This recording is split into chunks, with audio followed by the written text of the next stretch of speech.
This episode is brought to you by Modal Electronics, who enable you to play and perform powerful sound with their incredible synthesizers. You can enjoy vibrant wavetable patches with the Argon 8 series, or you can produce with state-of-the-art analog-style synth textures with the Cobalt 8 series.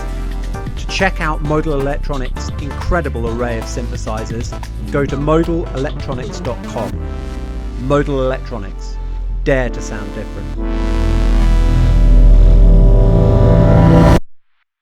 Oh gosh. Well, I come from a very musical family. Almost everyone in my family have been involved in music. I remember my uncle, his name was Jack Elliott. He was a composer and a conductor, and I would go to his orchestra rehearsals, and I remember being really little, and he was scoring something in the backyard, and he's like, hey, look at this. And I'd watch some scene with Steve Martin grabbing all this furniture and moving around. And I say, yeah, it's funny. I mean, yeah, it's cool. And then he'd say, now look at it. And he'd lay in the score. This is for The Jerk that he did. And all of a sudden, I was like, oh my God, it's much better. He goes, yeah, right? And so it made me very aware, first of all, music and film and TV, how much that changes everything, how it's a whole other character. And let's see what else. I'd go to see rehearsals when he was, recording Tom Scott doing that incredible saxophone riff in Blade Runner. He was orchestrating that, and midnight, and he was doing that dun dun dun dun dun dun. And I'm like, wow, that's pretty intense. Then of course my sister, who was older than me, and she'd be like, okay, tomorrow you have to go see this band, the Talking Heads, and I'm like, I have a test, the next day. She's like, you're going, and it would be at the Roxy, and seeing, more music about buildings and food, and just going, the first time you see them, I was like, oh my God. And she kind of did that with Elvis Costello too. She's like, you have to go see Elvis. And I'm like, Elvis Presley's, dead. And she said, no, is My Aim Is True concert. I mean, so I was really brought to concerts early on. I remember it was some Passover dinner, and I ended up going with my uncle to see Three Dog Night, and seeing everyone light matches at the concert. That was my first real concert. I was so little, but I was like, whoa, this is intense. It was pretty magical. Wow. And, having an older brother and an older sister, there was just music that I'd always hear. And some of them, it was cool. I mean, they listened to cool stuff, which was great. Did you ever think you would focus solely on music as a career? Did you ever consider it? Or did you always want to go into acting? I always wanted to go in acting, and if I had been listening to the universe, I probably should have just gone directly into music. I liked it. It was almost like, my rebellion, against everything was like, I'm going to act. I'm not doing music, even though I really liked it. I was kind of a song and dance girl. I really loved dancing at the time, and I loved singing. But then I really didn't, I would do musicals, and I remember singing at the Whiskey A Go-Go when I was like 15. My mom had to drive me there because my friend Jeff Levy was performing, and the singer got sick. And he's like, here, can you just learn these songs? And I mean, I wasn't even allowed in the Whiskey. I was, Wow. too young. But Yeah. I went and sang a couple songs, and I left because I wasn't really old enough to be there. But it was fun. It was really fun. That was more funk, like R&B sort of funk music. So that was really cool. Do you find yourself to be a very natural singer? In preparation for this interview, I watched you performing Rebel Rebel at an event about 9 years ago, and I thought it was a very good version. Was that with Camp Freddy, maybe? Who was that with? I don't know who else was in the band. It was at some sort of event, I think, in LA. It said It was probably 2012. Camp Freddy with Matt Sorm and Dave Navarro and Oh wow, yeah. guys that asked me to come up and sing songs. I think Rebel Rebel. I mean, I think maybe unless it was something else. I really love all sorts of music. I mean, I think the problem when I was doing musicals, I kind of sang too rock and roll for them because I was never like, oh, dee, dee, dee. I just kind of sang it the way I thought sounded cool in my voice. Um, although I had to, conform a little bit. Um, I mean, rock and roll seems pretty natural just because I don't know, I've been singing it forever. But the last show that I did before lockdown, like a year before, they asked me at the Cafe Carlisle, to do a residency for 2 weeks, and Wow. which I thought, I'd sang, I'd sung with my band when I went on tour to promote the movie that I had been doing, Pray for Rock and Roll, and then I'd written an album, so I just kind of played that music out. And this, I thought, God, I've always wanted to sing some of these songs that I love so much that I was a little bit nervous to sing, but I got a real kick-ass proper jazz band, like really seriously incredible musicians. And so it kind of forced me into singing a different sort of way, which was really fun. Wow. How difficult was that to kind of sing in that totally different style? Did you have to do lots of prep or?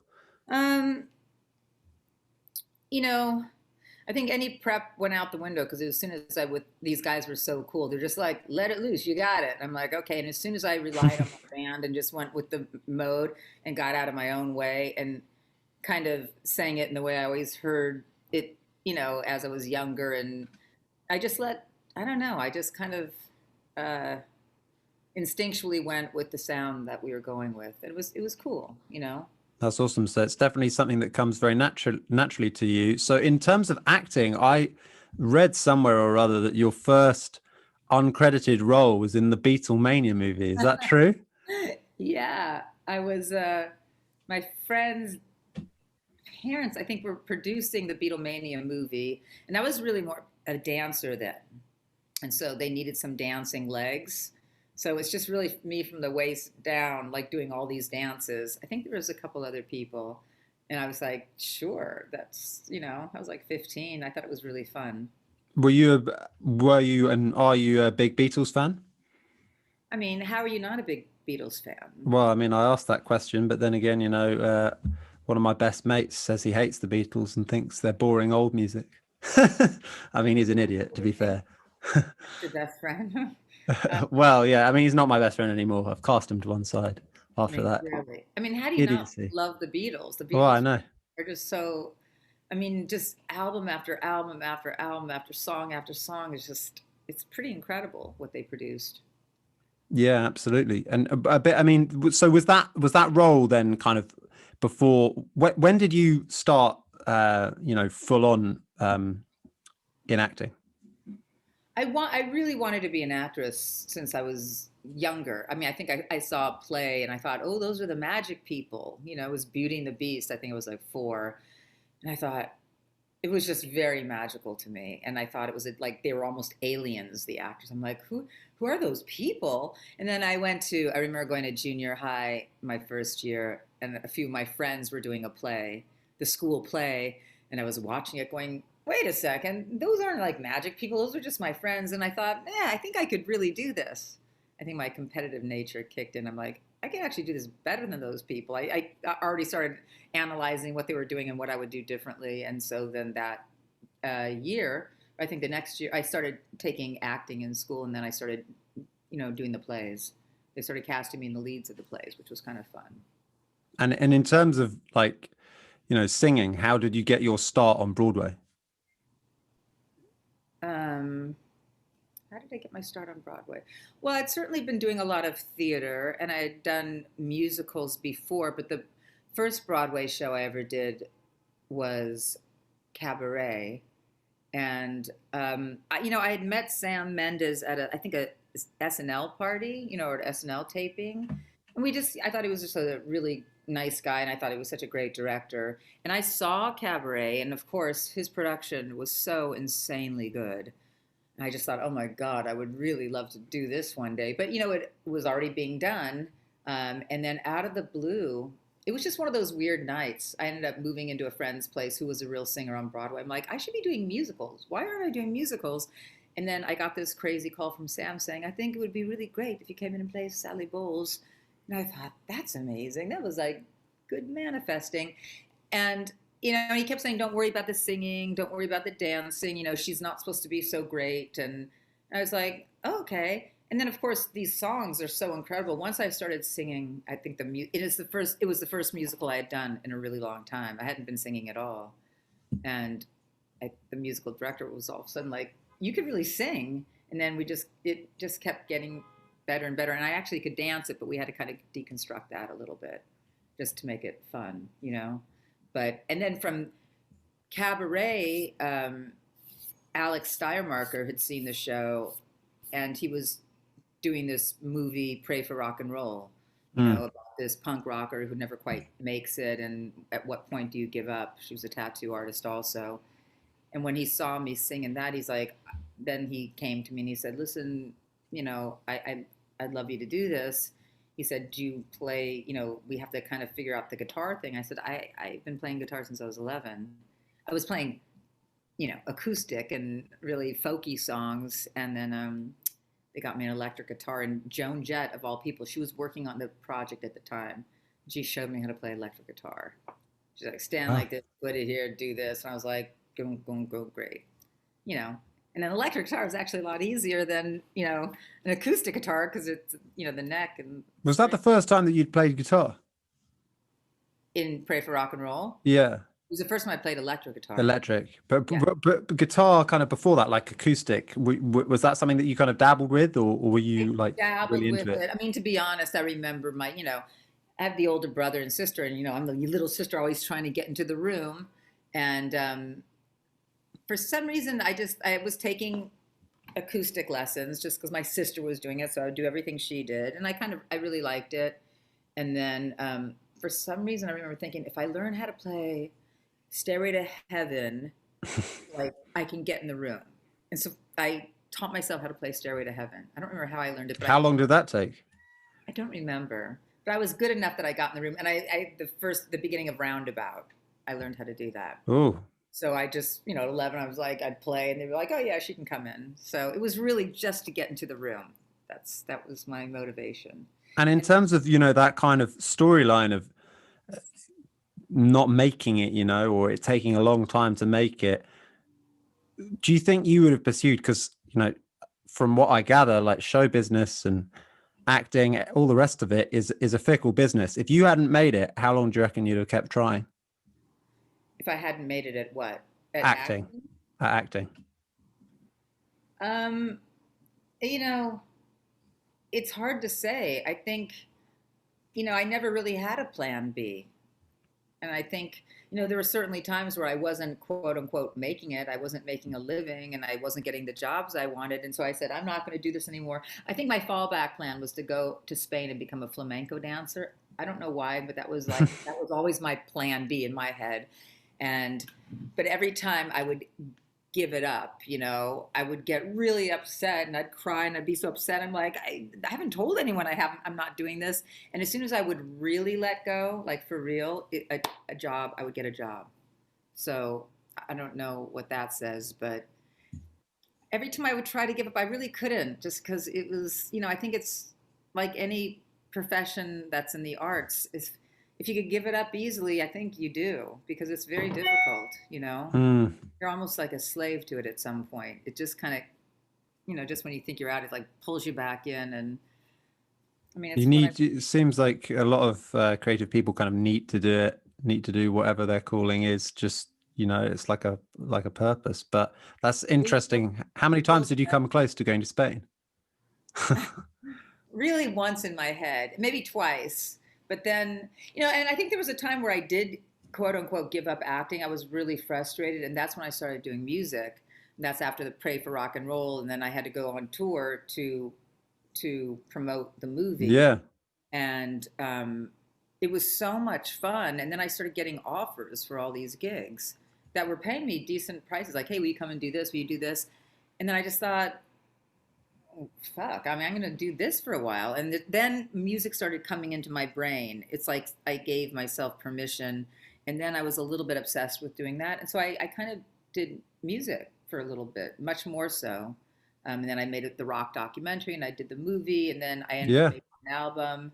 But then from the album, I wanted to play it out, and I found this weird place, and I thought, well, God, if I'm going to play it out, I might as well have dancing girls. Like, well, I could do a whole show, and I had this crazy story uh, about my cat when my cat went missing, and I thought, oh, I could. So I brought it back to a theatrical thing. I said I could do the music and tell the story with the songs in between, because thematically it was the same vibe. And next thing I know, then I got a book offer from that. I thought, wait, what about my music? And then they offered me a decent amount of money. They said, hey, can you make this into a book? And I went, and at the time I thought I was actually going to go to Spain. I had just met my boyfriend then. And I just thought, oh, I'm going to be living on some weird island or going to Spain. So I thought, sure, I'll write this book. I'd already performed it.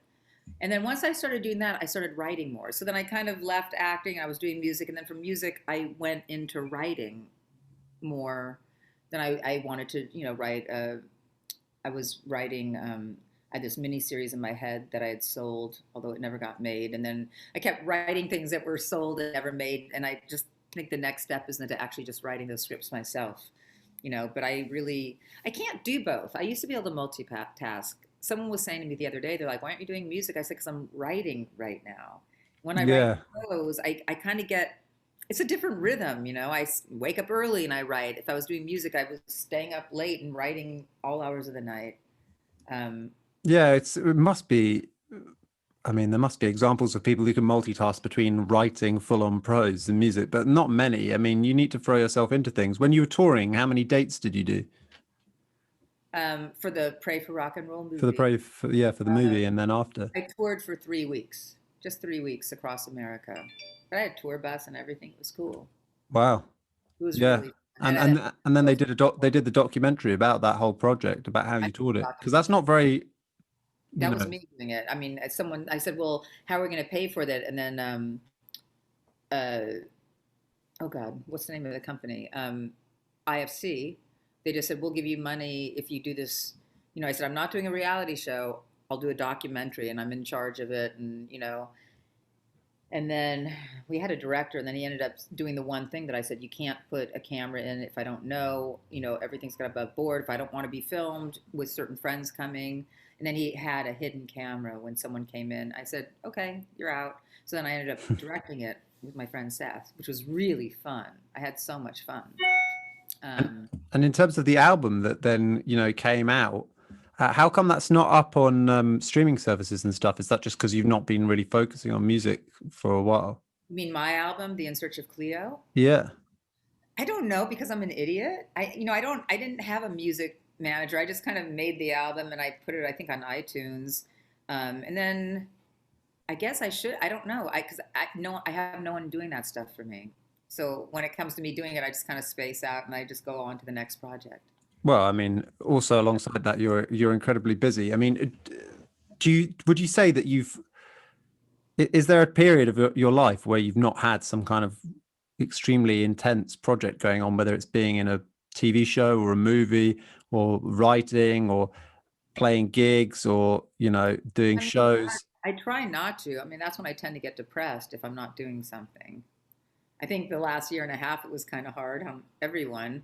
I was actually having I started just writing at the very end of it. And, the thing about music is I really need to be with people who are doing music. I just won't sit down. I mean, I might hear a song in my head when I'm in that mode and I hear it and I'll write it down and then I'll get people to play it and show me how I'm playing it. And then, but my favorite thing would be when I was, with friends who are musicians and we just are, at night just having fun and then just playing music and then just writing music that way. But I like doing it with someone. I'm not, I need to be inspired.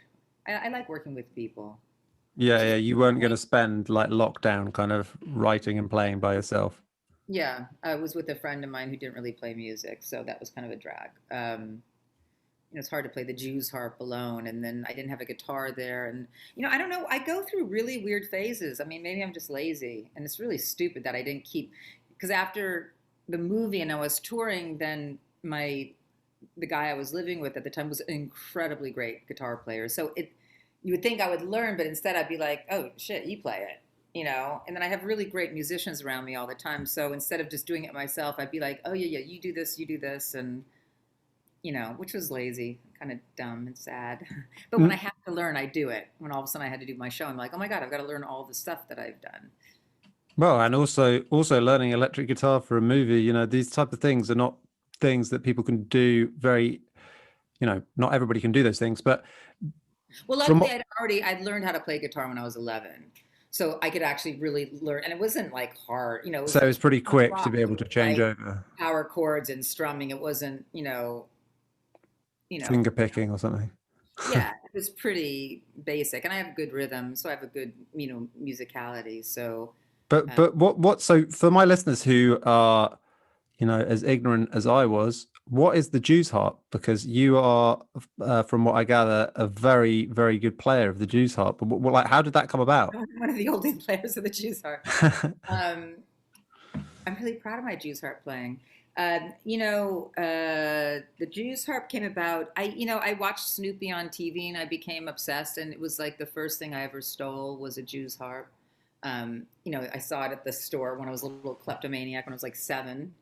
Why? I don't know. And I saw the little Snoopy Jews harp thing, and I just took it because I just thought, oh, I don't know why I was stealing so much then, but I was, and it was my phase. And I was trying to play it, and of course, if you don't know how to play it or when you're learning, you bleed all over the place. Um, and then Marie Gibson, who was living with us at the time, she was from Rolling Fork, Mississippi. She's like, give me that thing, child. She goes, and she was raised on a plantation. She was like, I used to play this on the plantation. And she picked that thing up and she was playing it like no one I've ever heard before. I was like, oh my God. So she taught me how to play. And so I just always played it since I was 7. But I had like the best teacher ever. She was really incredible on it. In fact, on the record, on the In Search of Cleo, I ended up writing a song about her, Marie. That was like I'm gonna write a Jews harp Right. song, and I'm gonna like double them up and triple them up, and then, you know, I'm lucky because I know really good musicians, and I'm very blessed because they always seem to want to play with me because that's musicians are great and they just want to play. But so Christian McBride played the bass, and I did the Jews harp, and we just made this song. And Wow. Christian McBride, if you don't know who Christian McBride is, I he's do. basically the best bass player in the world and the Yeah. greatest as well. So Yeah, that's he's all. incredible. Oh yeah, he's beyond.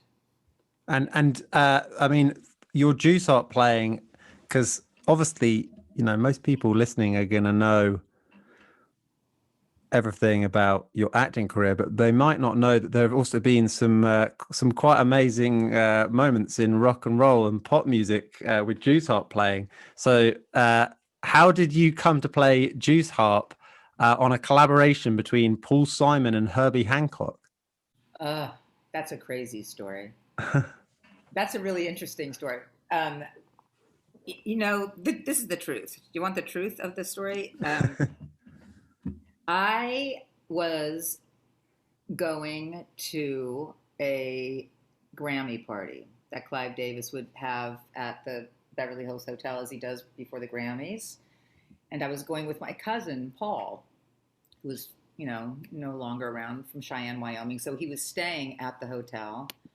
I'm going to try to make this story short. Anyway, I was very hungry, and Paul was still getting ready. I'm like, Paul, we're going to be late. I was all dressed because we were just going to go downstairs and, do the whole thing. And there were all these cookies about. I was like, oh, thank God, cookies. I'm starving. So I started eating the whole cookie. And he came out and he's like, Gina, you realize those are pot cookies? And I was like, are you kidding me? I don't eat the whole cookie. So by the time I got downstairs to the, red carpet, I was like, it was like dun dun dun dun dun dun dun dun. It was like Gina, Gina, Gina. I was like taking pictures, and I'm thinking, oh my God. And all of a sudden, I heard, "Hey, Gina," and I looked over, and I'm like, in my head, I'm like, that's Herbie Hancock. It's like, do we know Herbie Hancock? It's like, that is so cool that he's saying your name. It's like, I know. How does he know our name? This is how high I was. And so I was like, well, you better stop talking to yourself and go talk to Herbie. And, because I'm such a huge fan of his. I mean, he's the best. And so I went over and he just started talking. He's like, well, what are you doing here? I'm like, I'm here to, watch the music.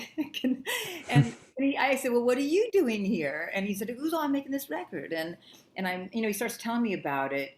And all of a sudden, because I have so much bravado, all of a sudden, when I have my good ideas, I'm like, wait a second, I've got a good idea. And this is right when I was thinking about making a record. I wanted to do a Jews harp record in particular, like a funny Jews harp record.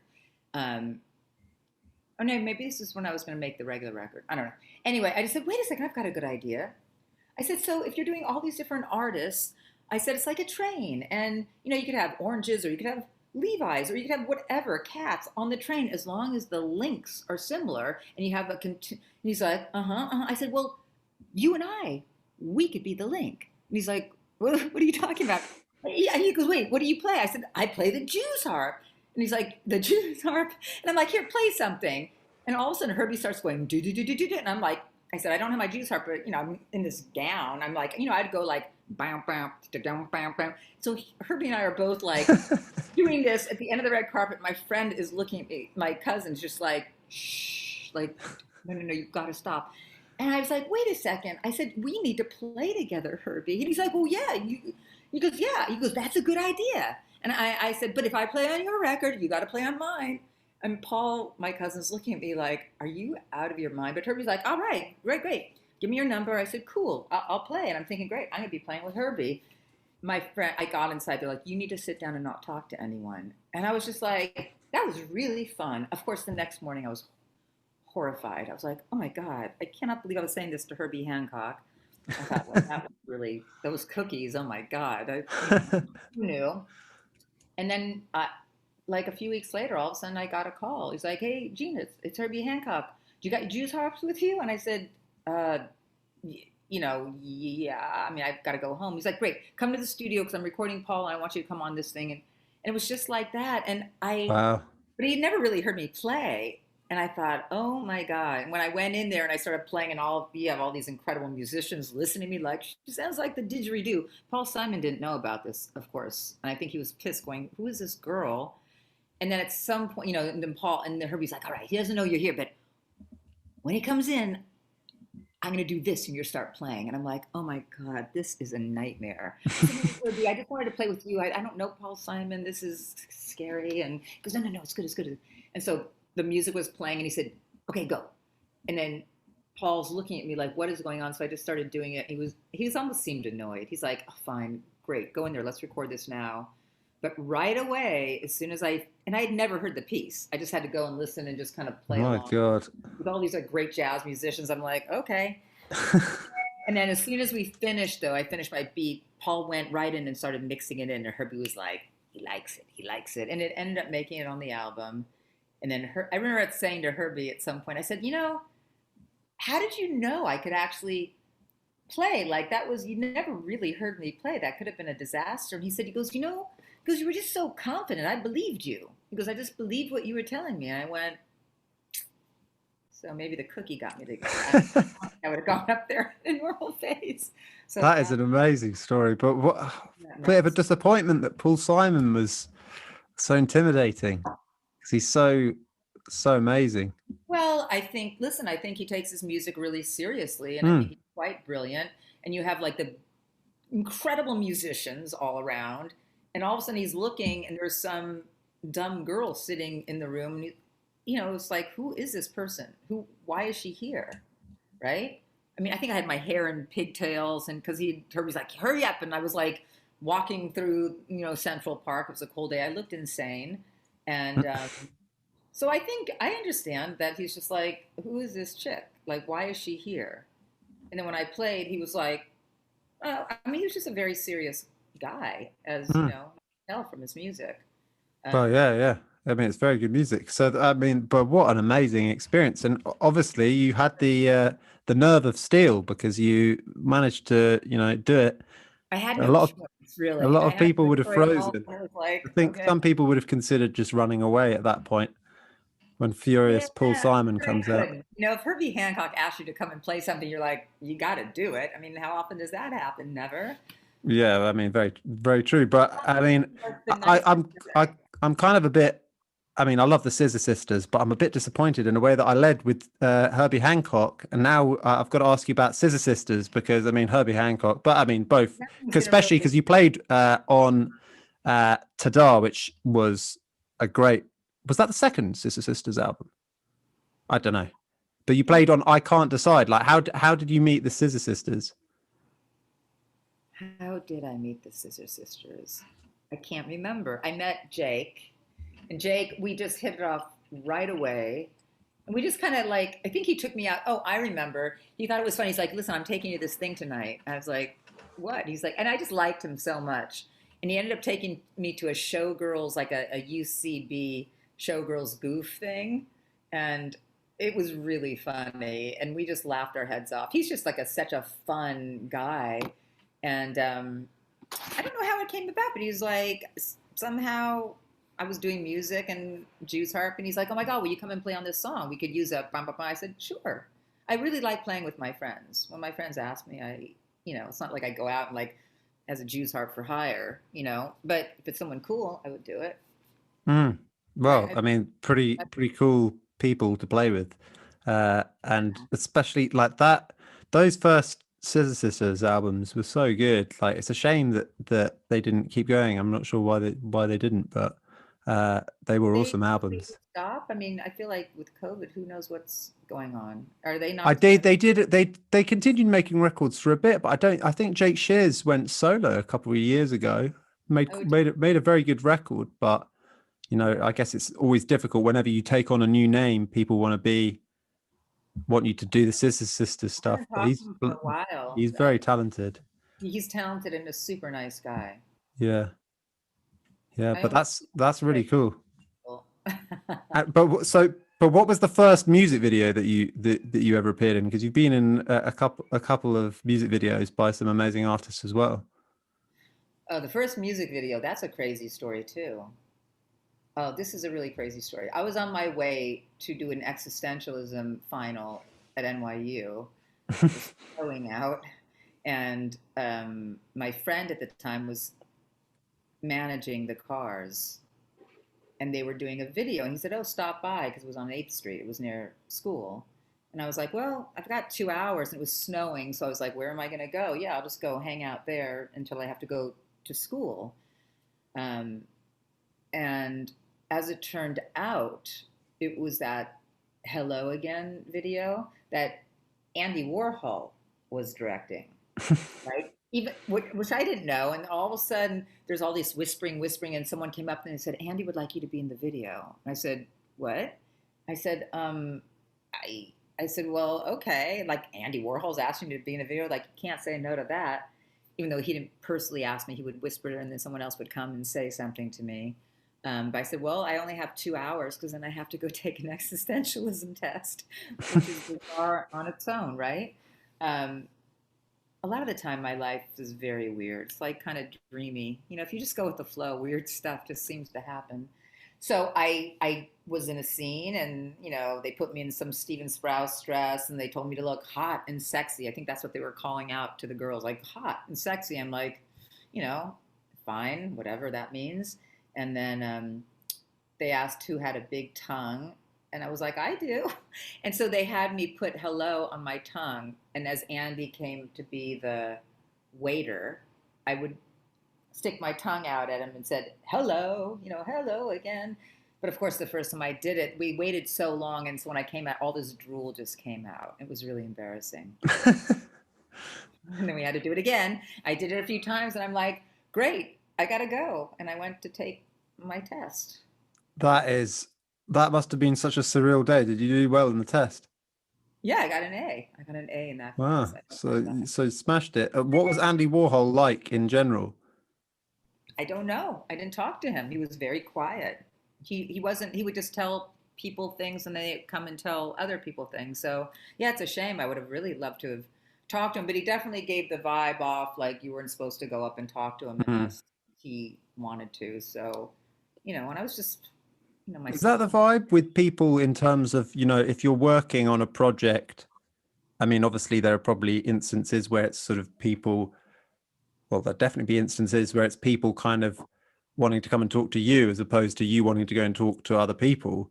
But when there are big names on a project, like kind of mysterious names, is it the general rule a lot of the time that, you know, no one kind of bothers them? You know, like if it, like early on in your career, if there was someone like big name working with you on a movie, is that how it works, or do I don't know how it works. I I never mean, there's really no rule, is had there? that rule. I don't, you know, what does that mean? Like, I just feel like it's anyone, whether it's a big name or just someone walking down the street. You kind of like if you want to talk to them, it's just an energy thing, you know. Yeah, If you feel like, oh, this person doesn't want to be approached, then I think you respect that. But yeah, most of the time, those people don't even know that's being said. It's everyone else like trying to not have people going, oh, you know. But yeah. I don't know. I've never really listened to that. If I feel like talking to someone, I usually like Go feel up like, and say hello and treat them like the human being that they are. yeah. I mean, listen, I could be as shy as anyone else, but if uh, especially if you're working with someone and all of a sudden you're going to do a scene, you can't be intimidated by them because you know, in acting, you got to go for what's going on in the scene. If all of a sudden I'm there going, oh my God, it's Christopher Plummer or Al Pacino, like then I'm not doing my job. You just have to kind of forget about that, I think. Yeah, yeah. Well, that makes total sense. But did you ever find? Have you ever found in your life that you've been intimidated or nervous about anything because you've taken on such a breadth of projects, like done all sorts of things? Have you ever gone into anything where you've thought, you know, I'm not sure whether I'm going to be able to carry this off, other than playing the Jew harp with Herbie Hancock and Paul Simon? No, I think my ego is such that, like, I have a fear of humiliation that if I don't think I could do it, I'm probably not going to do it. Do you know what I mean? Like, I'm not one of those people saying, "Oh, I got to do that part." Like, I'm not going to take something on unless I think, "Oh, I could do this."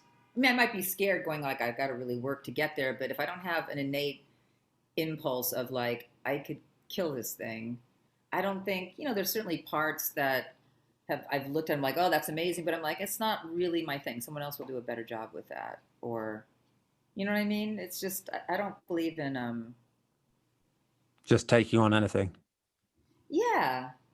I don't think I've ever done. I think there's been a couple projects where I've initially said, "Oh no, no, I don't want to do that at all," and then it keeps coming to me, and then when I really look at it, it's about something I'm nervous about, or it's a very personal thing. Do you know what I mean? And that's when it becomes kind of interesting. It's like, oh wait, I think I have to do that because I got to address certain issues. I mean, that's more for acting, you know. Um, with music, I mean, I've just been lucky and I surround myself with great musicians. And, you know, if I feel comfortable, then I know I could let loose and have fun. But Yeah, yeah. Well, that makes sense. So, as this is the greatest music of all time podcast, I wanted to know, in your mind, you know, who are the acts, you know, that mean the most to you sentimentally? What's the I music that means thought the most to about you? this. And the reason I didn't answer is because I kept going, this is an impossible question to answer. Because I realize I love so many different types of music. And it's really about, for me, you know, if I'm working on a certain project or if all of a sudden I'm like, I'm going to go work out, or I need to concentrate and be contemplative. You know, I go to different music for different things. I mean, are there certain songs I'm like, oh, that always makes me feel good. If I'm in a down mood, I have to like, you know, get my energy up. I guess there's certain songs I'll go to, but it's like very specific. You know what I mean? Mm. I started thinking, you know, what's my favorite songs? I mean, I had a list of 50 already. I'm like, okay, this is stupid. This isn't the favorite. I just was writing songs I remember because I love so many different things, you And know? do you listen to your music on streaming? I can't listen to mine. I mean, I listen to it when I'm doing it, but now if I listen to that album, oh my God, there's so many mistakes that I made. Not mistakes that I just like, oh, that's too fast. Oh, that's not. I just, you know, I kind of produced that Mm. myself with Leroy Powell and Dave Cobb, who's become quite a big producer. But I was Mm. I had it in my head and I heard it so clearly. I really wanted it to be a certain way. And I just listen to it now and I don't like the way my voice sounds. I think my voice is much better now. And a certain thing, the tempos are wrong. It's like certain Do you acting. think you'd make another album? I think if it came about, sure. Yeah. If it was the right thing. I'm dying to actually start singing and doing music again. It's been too long. And in terms of listening to music by other people, do you listen on Spotify or Apple Music or something like that? Not like vinyl. Uh, I listen, I still have albums, but I don't have a record player anymore because it kind of died and I haven't gotten a new one. I really love vinyl, but I've gotten lazy, like the world. It's like, oh, it's on my thing. Spotify, Apple Music's fantastic because if I don't have it, I'm like, wait, I need to hear this song right now and look at the lyrics. Mm. You know, Yeah, yeah, it's so much more convenient. Like I but love vinyl as well, but it is vinyl sounds great. Nothing sounds like vinyl. no, of course not. Pops in the air. It just sounds so delicious. And also like being able to kind of immerse yourself in the lyrics and the liner notes and all of the rest of it. But at the end of the day, if you've got like 10 minutes in the morning to put on a song and it's a choice between putting it on like immediately or getting out of vinyl. So it's absolutely fair enough. But who is there somebody recently, like do you keep up with new stuff?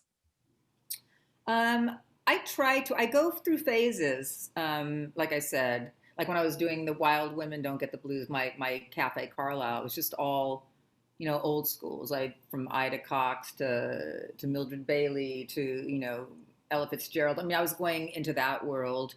Um, and lately, who I've been listening, I really dig Billie Eilish. When I first heard, some of her songs, I'm like, oh my God, who's this? I really love her music. I think she's pretty groovy. Um, I mean, the lockdown was very specific. Like I needed calming music, I found myself going like, or just mellower, gentler stuff. Like Neil's, uh, uh, oh my God, Neil's Farm. How do you say his name? Niles, I'm saying his name wrong. You know who I'm talking about. Niles Farm. Niles From. Farm. From Niles from? How do you say his name? I Niles don't from. I'm having a bit of a brain blank. Niles from. My friend the forest. It's like very kind of ambient sort of stuff, but he's really incredible. And I found myself listening to Devendra Banhart a lot. I can't speak all of a sudden. Devendra's music I found quite calming. Why do you think that was? Why were you drawn to kind of calm music during the lockdown? Just because Just because of everything, all the hectic, I awful wasn't news listening cycle. to hard, like gnarly stuff. Then I was freaking out. Um, I needed to stay calm. The world felt scary. So, you Yeah, know, no, uh, fair enough. who else was I listening to? It changes all the time.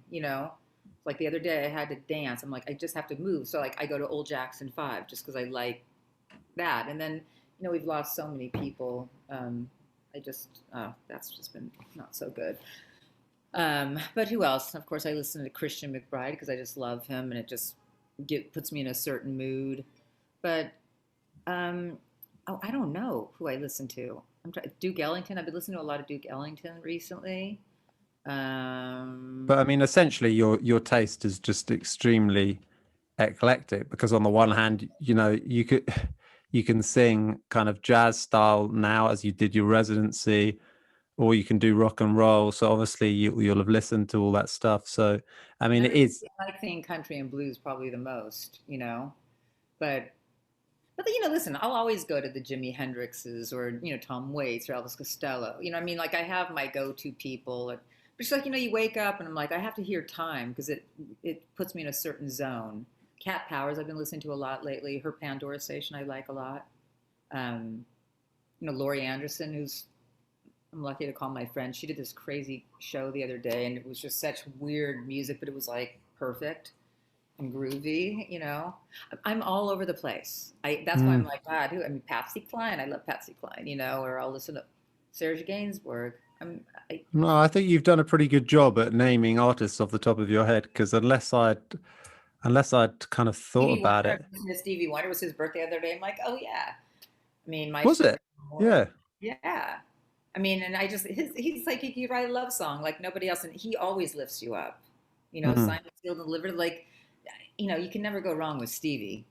Yeah, well, all of his, especially the 70s stuff, but all of his stuff is incredible. So I've got one final question for you, Gina, which is that, and sorry, because it is a cliched question, but a lot of people who listen to this podcast are aspiring, actors, actresses, musicians, whatever, creatives. And I just wanted to know, like, if you could just give one piece of advice on, anything that you would recommend to people looking to kind of do well in that type of thing. What would you say is the number one thing you would advise? Go with your gut. And also listen to yourself. Don't listen to other people. Because everyone wants to give you, well, I say that. There's certain times I should have probably listened to people who probably would have been like smart. But I think you have to go where your instinct takes you or where your passion is driving you. If you start trying to do something that's like, oh, I'm gonna go make a rap album right now. It's like I love it, but I could do it if I worked really hard at it, but it's not my first impulse of something to go do. So I'm not gonna be as good as that. I mean, I say that, or I don't know. That's a bad example. So now I'm thinking, why can't I sing that? I just think you have to be truthful, be honest with yourself, and just really listen to yourself. Be quiet and just see where your instincts take you. And if you get excited and it gives you energy, go after that. If you're trying to do something and you feel yourself getting depleted, I don't know, that doesn't work for me. No, I think that's very wise advice. Don't do stuff for the sake of it. Follow your passion, but only if it is actually your passion. Listen, there's certain people who've done incredibly well, making careers thinking, oh, they get this gig and they have to make it work. I don't think I'm that talented, especially with music. Like, I have to do what I organically am drawn to, because I'm not disciplined enough to. I guess if I have a job, then I'll just go down that rabbit hole and I'll get it right. But it seems like it comes pretty naturally to you, given the different styles that you've managed to carry off. So I hope you do end up making that next album. And yeah, thank you so much for taking the time to come on the podcast. Really appreciate it, Gina. And have a good rest of your day in LA. I'm in New York. Well, you're in New York. Good rest of your day in New York. The time I actually have to. Oh yeah, it was Eastern time. God, I'm a moron. Nice talking to you. Nice talking to you too. Take care. Bye. Do you sometimes struggle to get up in the morning or wind down for bed at night? I used to find it so difficult. I woke up with no sense of positivity and brightness. I was void of motivation and spirit. This changed completely when I started waking up with a Lumi body clock. These incredible devices mimic the light and colour of a real sunrise and sunset, transforming the experience of waking up and going to sleep completely. Rather than being suddenly woken up with an alarm clock, the Lumi body clock will wake you up gradually with a natural sunrise. The Lumi body clock has been shown to improve the quality of sleep and awakening and to boost mood and productivity in clinical trials. You can personalise your sunrise and sunset from 15 to 90 minutes with their clinically tested unique natural light and more than 20 sleep and wake sounds. We all deserve to sleep well and to wake up feeling fresh. So if you're finding this a challenge and you want to try a new approach, go to lumi.com. If you're enjoying the Greatest Music of All Time podcast, you can keep up to date with all of our latest episodes for free by subscribing. If you're watching on YouTube, the subscribe button is located at the top of the Tom Cridland YouTube page. It's also at the bottom right of any video that you watch on YouTube. If you're listening on an audio platform, such as Spotify or Apple Podcasts, you can subscribe at the top of the page.